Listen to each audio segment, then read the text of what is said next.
By the time the hearing ended, Andy Biggs would sit in complete silence for 23 seconds while every camera in the room recorded his inability to answer a single question. 5 interruptions. That was all it took for him to seal his own fate. What made him think he could interrupt Jasmine Crockett and walk away unscathed? You're going to want to hear this. The House Oversight Committee hearing on election integrity had barely begun when Representative Andy Biggs of Arizona entered the room with the swagger of a man who believed he had already won. He had prepared his talking points, rehearsed his sound bites for Fox News, and planned exactly how he would dominate the news cycle by the end of the day. His staff had briefed him on the witness list, but when they mentioned Representative Jasmine Crockett would be questioning witnesses, he had waved them off. A first-term congresswoman from Texas. What could she possibly know that he didn't? He had been in Congress since 2017. He had chaired subcommittees. He had filed lawsuits challenging election results in multiple states. This was his territory, his issue, his moment. When Crockett entered and took her seat at the far end of the committee table, Biggs barely glanced in her direction. She carried a single leather portfolio, unremarkable, except for the way she set it down with deliberate precision, aligned perfectly with the edge of the table. She wore a navy blazer, her hair pulled back, her expression utterly neutral. She looked to anyone watching like a lawyer preparing for a deposition she had spent months researching. But Biggs saw none of this. He was already composing his opening statement in his mind, already imagining the social media clips his team would cut from his performance. The chairman gavelled the session to order, and Biggs launched immediately into his prepared remarks. Election fraud was not a theory, he announced. It was a documented reality being ignored by a partisan majority that refused to investigate. He cited statistics without sources, mentioned affidavits without names, referenced lawsuits without outcomes. His voice rose with practiced indignation, his hand gestures broad and theatrical. He spoke for 11 uninterrupted minutes, his words filling the hearing room with the kind of confident certainty that comes from never having been seriously challenged on the substance of his claims. When he finished, he sat back in his chair with visible satisfaction, arms crossed, waiting for the weak rebuttals he assumed would follow. Crockett did not respond. She simply made a note in the margin of a document inside her portfolio, her pen moving with the unhurried precision of someone who had all the time in the world. The chairman recognized the ranking member for questions, then several other representatives, and for 40 minutes Biggs watched the hearing unfold exactly as he had expected. Softball questions, partisan talking points, nothing that would threaten the narrative he had spent years constructing. When the chairman finally recognized Representative Crockett for her questioning time, Biggs shifted in his seat, already preparing to interrupt if she strayed toward anything he considered out of bounds. She opened her portfolio without looking at him, her hands steady, her voice calm and measured when she spoke. She thanked the chairman. She acknowledged the witnesses, and then she said something that made Biggs's jaw tighten almost imperceptibly. She noted that Congressman Biggs had made several claims about election fraud in his opening statement, and she wondered if he might help her understand the documented evidence behind those claims, since she had spent considerable time reviewing the actual court records and had found something puzzling. Biggs leaned forward to his microphone. He did not wait to be recognized. "The gentlewoman is confused about the difference between evidence and judicial activism," he said, his tone dripping with condescension. Perhaps, if she had been in Congress longer than 5 minutes, the chairman's gavel came down, but Biggs did not stop.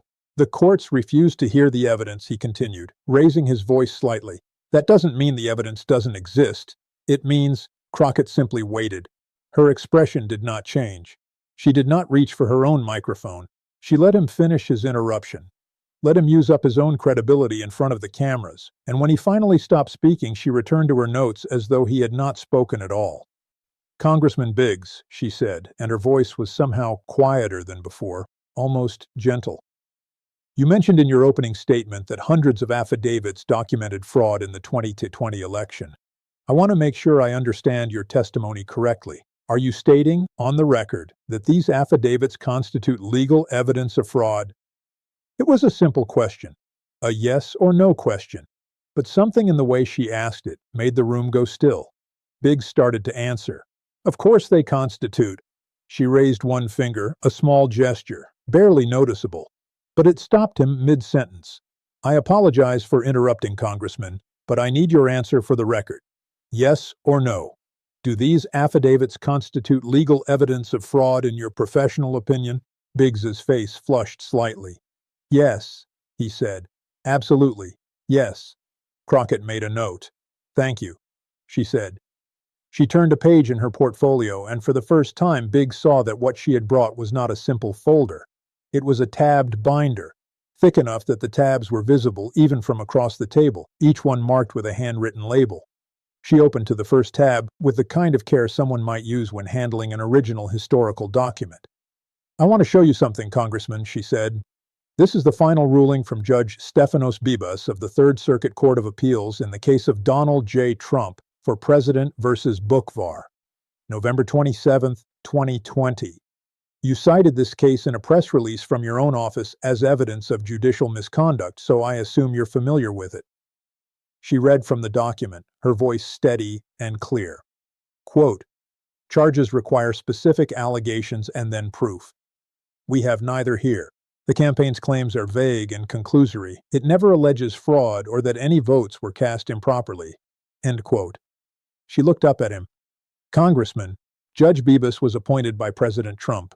His ruling was joined by two other Trump-appointed judges. They reviewed the affidavits you described as documented evidence. Why do you think three Trump-appointed federal judges called those same affidavits vague and conclusory? Biggs leaned into his microphone. This is exactly the problem, he said, his voice rising. The courts refuse to— The gentlewoman's time, Crockett said, speaking over him without raising her voice. And the chairman is allowing me to continue. Please do not interrupt again, Congressman. The chairman, visibly uncertain, nodded. The gentlewoman may continue. Crockett turned to the second tab. This is the ruling from Judge David Carter of the Central District of California in the case of Eastman versus Thompson, March 2022. You appeared on 3 separate news programs citing Dr. Eastman's legal theories as credible analysis. Judge Carter reviewed the same affidavits and legal arguments you have cited and wrote the following. She paused, letting the anticipation build. Quote, the illegality of the plan was obvious. Our nation was founded on the peaceful transition of power. Based on the evidence, the court finds it more likely than not that President Trump corruptly attempted to obstruct the joint session of Congress. She closed the document and looked directly at Biggs. Congressman, that is a federal judge stating that the evidence shows criminal obstruction, not judicial activism. Criminal obstruction. Were you aware of this ruling when you continued citing the same debunked affidavits on national television? Biggs's hands gripped the edge of the table. You are mischaracterizing. I am reading directly from the court record, Congressman. She turned to the third tab. Would you like me to continue? Biggs did not answer. His face had gone from flushed to pale, his jaw working as though testing words he could not quite form. Crockett took his silence as permission. This is the ruling from the Wisconsin Supreme Court in Trump versus Evers. December 2020. The court reviewed affidavits alleging voter fraud in Milwaukee and Dane counties. Chief Justice Patience Roggensack, a conservative justice, wrote the majority opinion. She read again, her voice never wavering. Quote, this is an extraordinary case. A sitting president who lost the state of Wisconsin wants to disregard the will of millions of voters. He asks us to conclude that illegal votes were cast and not counted, but he does not prove which votes were illegal or identify any voter fraud. Crockett looked up. Congressman Biggs, you have served on this committee for over 6 years. You have law degrees from Brigham Young University. You practiced law in Arizona. So I have a question that I genuinely do not understand. How did you review these affidavits and reach the opposite conclusion of 63 separate federal and state court rulings, including rulings written by judges appointed by Republican presidents, conservative Supreme Court justices, and Trump's own appointees? Biggs tried to interrupt a third time. The legal standard. Crockett spoke over him, her voice still calm but now carrying an edge that could cut glass. Congressman, I am going to ask you not to interrupt me for the third time. Your time is not now. Mine is. The room had gone completely silent. Even the usual background noise of staffers typing and reporters whispering had stopped. Everyone in the chamber understood they were watching something extraordinary unfold. Crockett turned to the fourth tab, and when she opened it, several photographs slipped out onto the table in front of her. She aligned them carefully, deliberately, giving the cameras time to see what they were. Images of mail-in ballot envelopes. enlarged to show signatures and postmarks. Congressman Biggs, she said, in your opening statement today, you claimed that thousands of ballots in Arizona were counted despite having mismatched signatures. You said this on the record in this hearing 26 minutes ago. I had the transcript marked because I wanted to be precise. She lifted one of the photographs. This is a ballot envelope from Maricopa County, Arizona, November 2020. This signature was flagged by election workers as a potential mismatch. Do you know what happened next, Congressman? Biggs said nothing. The voter was contacted within 48 hours and given the opportunity to cure the signature discrepancy by providing identification and a new signature sample. That is Arizona state law, Congressman, a law that was in effect during the election you claim was fraudulent, a law that was followed in every county in your state, not some counties, every county.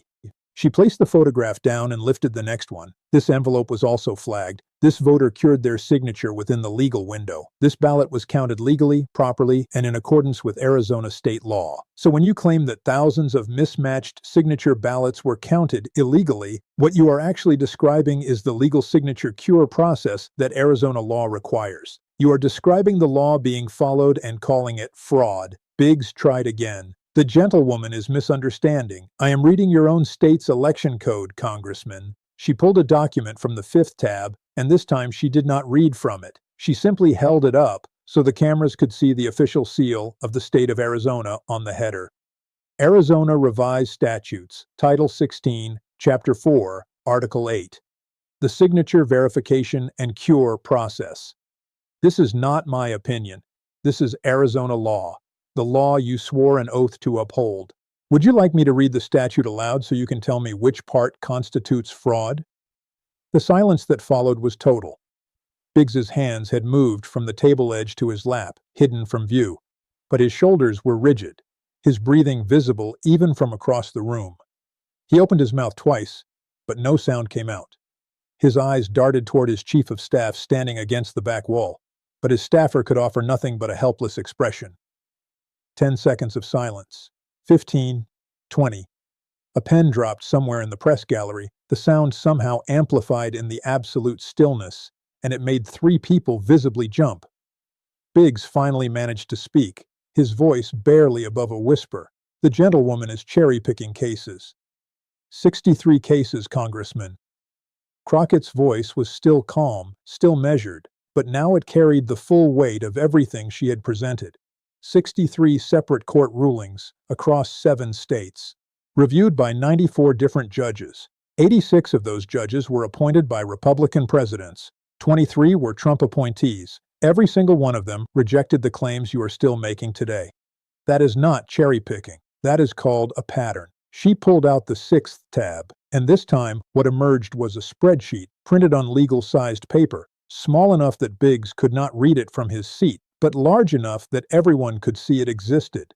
This is a timeline I prepared, Congressman. It documents every lawsuit filed challenging the 2020 election results. Case name, filing date, presiding judge, political appointment, and outcome. All 63. I can submit this for the record if the chairman permits, but I want to walk you through just one column. The outcomes column. She ran her finger down the page. Dismissed. Dismissed. Dismissed for lack of evidence, dismissed for lack of standing, dismissed with prejudice, sanctions recommended against plaintiff's counsel, dismissed, dismissed, dismissed. Should I continue, Congressman, or have you seen enough? Biggs's voice when he spoke was tight, defensive, stripped of the bluster he had carried into the room. Those judges refused to examine the evidence because they were afraid of the political consequences. Crockett set the spreadsheet down very carefully. She placed both hands flat on the table, her posture still perfect, her voice dropping to something quieter and more dangerous than anything she had used before. Congressman Biggs, she said, let me make sure I understand your position. You are stating, under oath, in a congressional hearing, that 94 federal and state judges, including judges appointed by presidents of your own party, including 3 Supreme Court justices appointed by Donald Trump, all coordinated to ignore evidence of election fraud because they were afraid. Is that your testimony? Biggs did not answer. Because if that is your testimony, Congressman, then I have one more document I would like you to see. She opened the 7th and final tab, and this time she removed a single sheet of paper. It was a letter, and even from a distance, Biggs could see the official letterhead of the Arizona State Bar. This is a letter dated March 15, 2021. It was sent to you by the Arizona State Bar Association in response to a complaint filed by 3 Arizona voters. The complaint alleged that you, as a licensed attorney in the state of Arizona, made public statements claiming election fraud without evidence, in violation of your ethical obligations under the Arizona Rules of Professional Conduct. Specifically, Rule 8.4, which prohibits conduct involving dishonesty, fraud, deceit, or misrepresentation. She did not read from the letter. She simply held it, letting its existence speak for itself. The State Bar declined to pursue disciplinary action at that time, Congressman. But the letter concluded with a warning. It stated that continued public misrepresentations about court rulings and election law could result in formal ethics proceedings. That was more than 3 years ago. And yet here you are today in a congressional hearing making the exact same debunked claims that the State Bar warned you about. So I have a very simple question. She set the letter down on top of all the other documents, creating a stack that now rose several inches above the table. Why should anyone in this room, or anyone watching at home, believe a single word you say about election fraud when 63 courts, 94 judges, and your own state's bar association have all concluded that you are either lying or dangerously incompetent? The question hung in the air like something physical. Biggs's face had gone gray. His hands were shaking visibly now, gripping the edge of the table so hard his knuckles had turned white. He tried to speak, stopped, tried again.